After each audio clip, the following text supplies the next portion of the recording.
श्रीगुरुभ्यो नमः। हरिः ओम।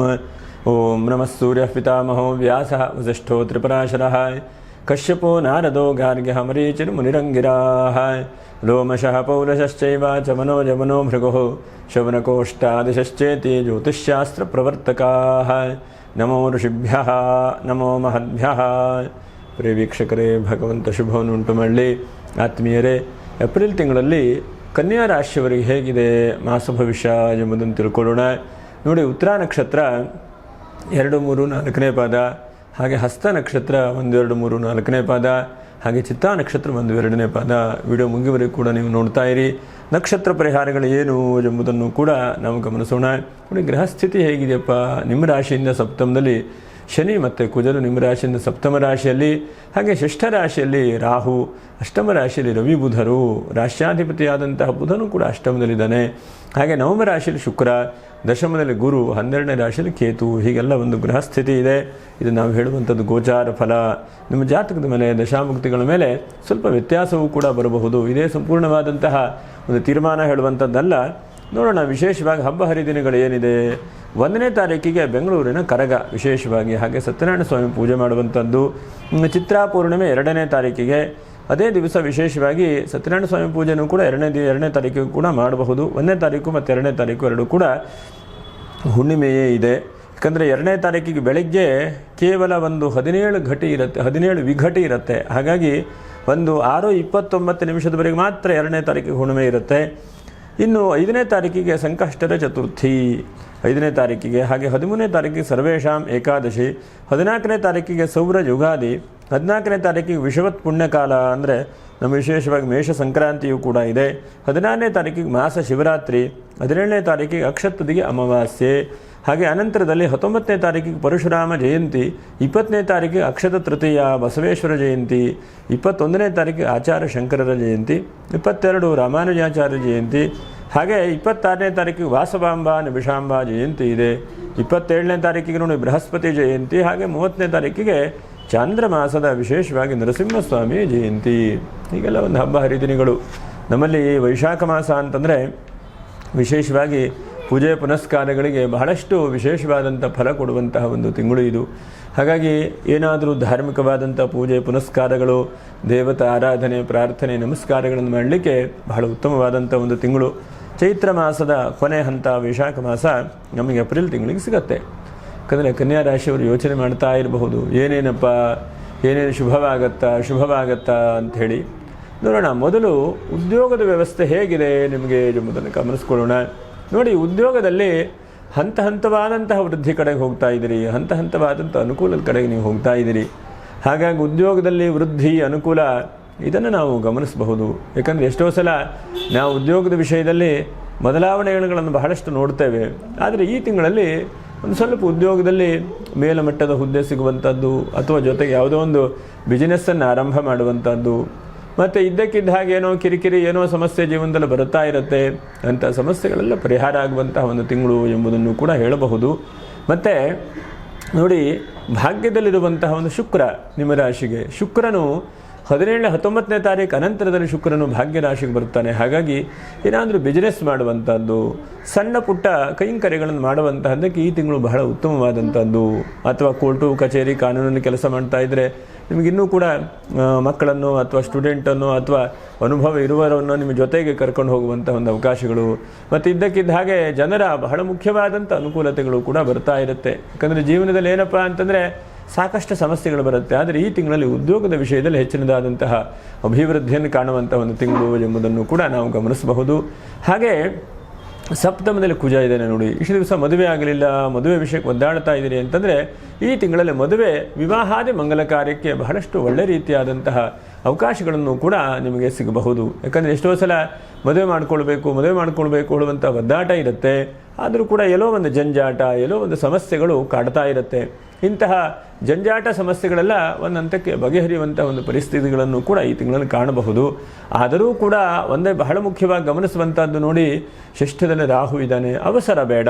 ಯಾವುದೋ ಸಮಸ್ಯೆಗಳು, ಯಾವುದೋ ತೊಂದರೆಗಳು ಬರುತ್ತೆ, ಅವಸರ ಬೇಡ. ಎಷ್ಟೋ ಸಲ ಅವಸರದಿಂದ ಕೆಲವೊಂದಷ್ಟು ಕೆಲಸಗಳನ್ನು ಮಾಡ್ತೇವೆ, ಆದರೆ ಅರ್ಧಂಬರ್ಧವಾಗಿ ಬಿದ್ದು ಹೋಗಿಬಿಡ್ತದೆ. ಹಾಗಾಗಿ ಅವಸರ ಇಲ್ಲದೇ ಇದ್ದ ಹಾಗೆ ಯೋಚನೆ ಯೋಚನೆ ಮಾಡಿ ಪ್ರಯತ್ನಗಳನ್ನು ಮಾಡಿಕೊಳ್ಳಿ. ಮತ್ತು ವಿದೇಶ ಪ್ರಯಾಣ ಯೋಗವನ್ನು ಕೂಡ ಈ ತಿಂಗಳಲ್ಲಿ ಕಾಣಬಹುದು. ಎಷ್ಟೋ ಸಲ ಪ್ರಯಾಣ ಮಾಡಬೇಕು, ಕೆಲಸ ಬದಲಾವಣೆ ಮಾಡಬೇಕು, ವಿದೇಶಕ್ಕೆ ಹೋಗಬೇಕು, ಎಲ್ಲೆಲ್ಲ ಹೋಗಬೇಕು ಅನ್ನುವಂಥ ಮನಸ್ಥಿತಿ ಇರುತ್ತೆ. ಆದರೆ ಒಂದು ಸರಿಯಾದರೆ ಒಂದು ಸೆಟ್ ಆಗೋದಿಲ್ಲ. ಇಂತಹ ಒಂದು ಪರಿಸ್ಥಿತಿ ಇದ್ದಾಗ ವಿದೇಶ ಪ್ರಯಾಣಾದಿಗಳನ್ನು ಕೂಡ ನೀವು ಮಾಡಬಹುದು.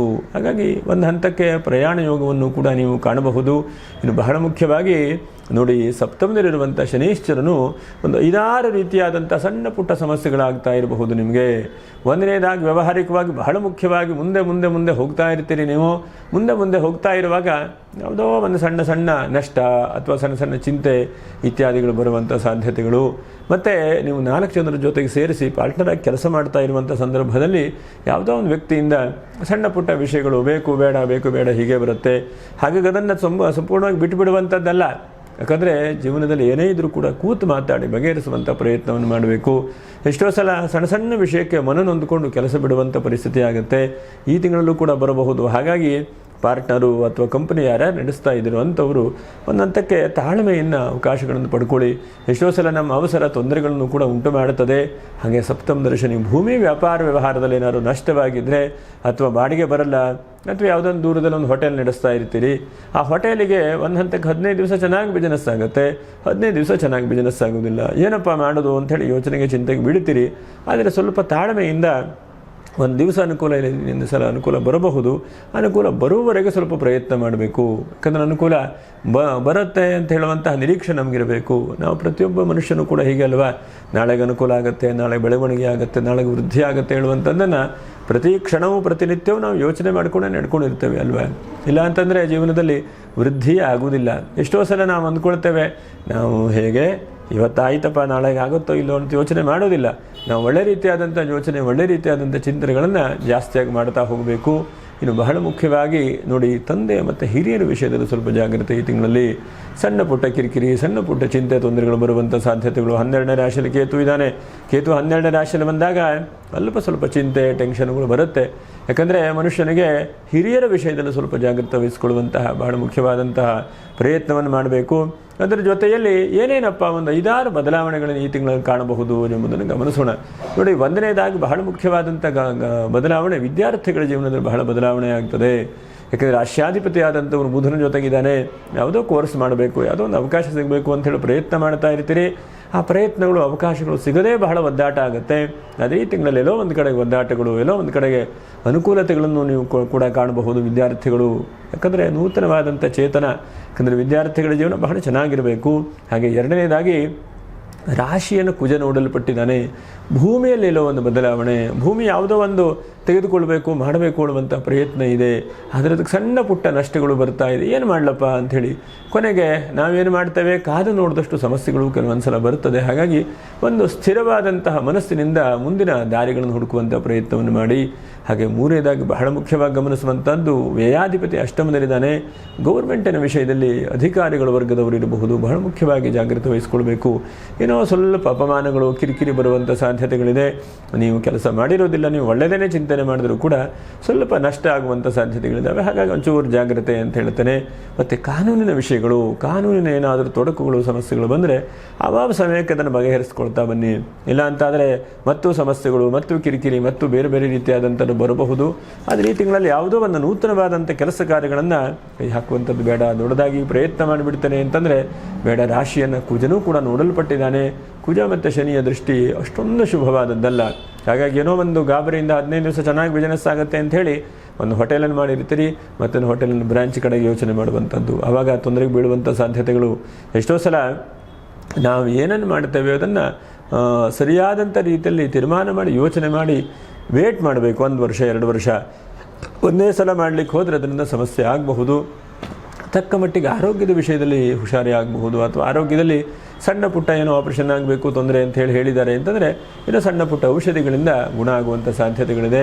ಮತ್ತು ಯಾವುದೋ ಒಂದು ಅನಿರೀಕ್ಷಿತವಾದಂಥ ವ್ಯಕ್ತಿ, ಅನಿರೀಕ್ಷಿತವಾದಂಥ ಒಂದು ಘಟನೆಗಳಿಂದ ನೀವು ಬಹಳಷ್ಟು ಬದಲಾವಣೆ ಹೊಂದುತ್ತೀರಿ. ಬಹಳಷ್ಟು ಮನಸ್ಸಿಗೂ ಕೂಡ ಅನುಕೂಲತೆಗಳಾಗತ್ತೆ. ಮತ್ತು ಜೀವನದಲ್ಲಿ ಯಾವುದೋ ಒಂದು ವ್ಯಕ್ತಿ ಒಂದು ವಿಷಯವನ್ನು ಹೇಳಿದಾಗ ನಿಮ್ಮ ಮನಸ್ಸಿಗೆ ಅದು ನಾಟ್ತದೆ ಅಂತೇಳಿ ಹೇಳ್ತಾರೆ ನೋಡಿ, ಅದು ಹೌದು, ಸತ್ಯ ಹೇಳುವಂಥದ್ದು ಅನಿಸುತ್ತೆ. ಅದರಿಂದ ಬಹಳ ಒಳ್ಳೆ ರೀತಿಯಾದಂಥ ಬದಲಾವಣೆಗಳು ಕೂಡ ಆಗುತ್ತೆ. ಯಾಕಂದರೆ ನಾವು ಪ್ರತಿನಿತ್ಯವೂ ಕೂಡ ಅನೋಭದ್ರಾ ಕೃತವನೆಂದು ವಿಶ್ವತಃ ಎಂಬುದಾಗಿ ಹೇಳಬೇಕು. ಒಳ್ಳೆಯ ವಿಷಯಗಳು ನಮ್ಮ ಕಿವಿ ಕೇಳಲಿ, ಒಳ್ಳೆಯ ವಿಷಯಗಳು ನಡೀಲಿ, ಜಗತ್ತಿನಲ್ಲಿ ಒಳ್ಳೆಯದಾಗಲಿ ಅಂಥೇಳಿ ನಾವು ಸದಾ ಕಾಲ ಅದನ್ನು ಬೇಡ್ಕೊಳ್ತಾ, ಅದನ್ನು ಧ್ಯಾನ ಮಾಡ್ತಾ, ಅದನ್ನು ನಂಬುತ್ತಾ ಮಾಡ್ತಾ ಇರಬೇಕು. ಯಾಕಂದರೆ ಆವಾಗ ಎಲ್ಲವೂ ಕೂಡ ಸಕಾರಾತ್ಮಕವಾದಂತಹ ವ್ಯವಸ್ಥೆಗಳು ನಾವಿದ್ದಲು ಬರ್ತಾ ಇರುತ್ತೆ. ಆದರೆ ಕೆಲವೊಂದು ಸಲ ನಮಗೇನಾಗುತ್ತೆ, ಯೋಚನೆ ಮಾಡಲಿಕ್ಕೆ ಟೈಮ್ ಇರೋದಿಲ್ಲ, ಬೇರೆ ಬೇರೆ ಯಾವುದು ಇದು ಒತ್ತಡ ಜೀವನದಲ್ಲಾಗಿ ಕೊನೆಗೆ ಯಾವುದೂ ಕೂಡ ಬರೋದಿಲ್ಲ. ಇಂತಹ ಪರಿಸ್ಥಿತಿ ಆಗುತ್ತೆ. ಹಾಗಾಗಿ ಎಲ್ಲ ಪರಿಸ್ಥಿತಿಯ ಪರಿಹಾರಕ್ಕೆ ಬಹಳ ಮುಖ್ಯವಾಗಿ ಆ ಭಗವಂತನ ಆರಾಧನೆ, ನಕ್ಷತ್ರ ಪರಿಹಾರಗಳು ಏನು ನೋಡಿ. ಈ ತಿಂಗಳಲ್ಲಿ ಬಹಳ ಮುಖ್ಯವಾಗಿ ನಿಮಗೆ ಅಕ್ಷತ್ರತೆಗೆ ಸಿಕ್ಕಿದೆ. ಹಾಗಾಗಿ ಮರೆಯದೇ ಇದ್ದ ಹಾಗೆ 20ನೇ ತಾರೀಕಿಗೆ ಏನಾದರೂ ಒಂದು ಪ್ಲ್ಯಾನ್ ಮಾಡಿಕೊಳ್ಳಿ. ಏನು ಮಾಡಬಹುದು, ಮುಂದಿನ ಜೀವನಕ್ಕೆ ಏನು ದಾರಿ ಹುಡುಕಬಹುದು, ನಾನು ಏನೇನೇನು ಪ್ಲ್ಯಾನನ್ನು ಮಾಡಿದ್ರೆ ಬಹಳ ಮುಖ್ಯವಾಗಿ ಹೆಚ್ಚಿನದಾದಂಥ ಅವಕಾಶಗಳಾಗತ್ತೆ, ಅನುಕೂಲತೆಗಳಾಗತ್ತೆ ಎಂಬುದನ್ನು ಬಹಳ ಮುಖ್ಯವಾಗಿ ನೀವು ಗಮನಿಸಿಕೊಂಡು 20ನೇ ತಾರೀಕಿಗೆ ಮರೆಯದೇ ಇದ್ದ ಹಾಗೆ ಕೆಲವೊಂದಷ್ಟು ನಕ್ಷತ್ರ ಪರಿಹಾರಗಳನ್ನು ಮಾಡುವಂಥದ್ದು. ಉತ್ತರ ನಕ್ಷತ್ರ ಶ್ರೀರಾಮ ಜಯ ರಾಮ ಜಯ ಜಯ ರಾಮ, ಯಾವಾಗ 14ನೇ ತಾರೀಕು ಸೌರ ಯುಗಾದಿ ಇದೆ. ಆ ದಿವಸ ಬಹಳ ಒಳ್ಳೆಯದಾಗಲಿ ಅಂತ ಹೇಳಿ ಮಾಡಿ. ಇನ್ನು ಹಸ್ತ ನಕ್ಷತ್ರದವರು ಸಾಧ್ಯವಾದ ಮಟ್ಟಿಗೆ ಅಕ್ಷತ್ರದಿಗೆ ಇದೆ. ಆ ದಿವಸ ಎಲ್ಲಾದರೂ ನಿಮ್ಮ ಮನೆಯಲ್ಲೋ ಅಥವಾ ನದಿ ತೀರ್ಥ ಸ್ನಾನಗಳನ್ನು ಮಾಡುವಂಥದ್ದು ಬಹಳ ಉತ್ತಮವಾದಂಥದ್ದು. ಹಾಗೆ ಚಿತ್ತಾ ನಕ್ಷತ್ರದವರು ಬಹಳ ಮುಖ್ಯವಾಗಿ ಶ್ರೀರಾಮ ಜಯ ರಾಮ ಜಯ ಜಯ ರಾಮ ಈ ರಾಮನಾಮ ಸ್ಮರಣೆಯನ್ನು ಬರೀರಿ. ಯಾಕಂದರೆ ನಮ್ಮಲ್ಲಿ ಲಿಖಿತವಾದಂಥದ್ದು ಬಹಳ ಉತ್ತಮವಾದಂಥದ್ದು. 10 ಸಲ ಬಾಯಲ್ಲಿ ಹೇಳುವಂಥದ್ದು, 1 ಸಲ ಬರೆಯುವಂಥದ್ದು ಸಮ. ಹಾಗಾಗಿ ರಾಮನಾಮ ತಾರಕವನ್ನು ಬರೀರಿ. ಶ್ರೀರಾಮ ಜಯ ರಾಮ ಜಯ ಜಯ ರಾಮ ಹೇಳುವಂತಹ ರಾಮನಾಮ ಸ್ಮರಣೆ ಮಾಡೋಣ. ಭಗವಂತನ ಅನುಗ್ರಹದಿಂದ ಕನ್ಯಾ ರಾಶಿಯವರು ಶುಭವಾಗಲಿ, ಅನೇಕ ಕಷ್ಟ ಸಮಸ್ಯೆಗಳು ತೊಂದರೆಗಳು ಪರಿಹಾರ ಆಗಲಿ ಅಂಥೇಳಿ ಆ ಭಗವಂತನಲ್ಲಿ ಪ್ರಾರ್ಥನೆ ಮಾಡ್ತಾ ಮತ್ತೆ ಮುಂದಿನ ವಿಡಿಯೋದನ್ನು ಮತ್ತೆ ಭೇಟಿ ಮಾಡೋಣ. ನಮಸ್ಕಾರ. ಲೋಕ ಸಮಸ್ತ ಸುಖಿನೋ ಭವಂತು. ನಮಸ್ಕಾರ.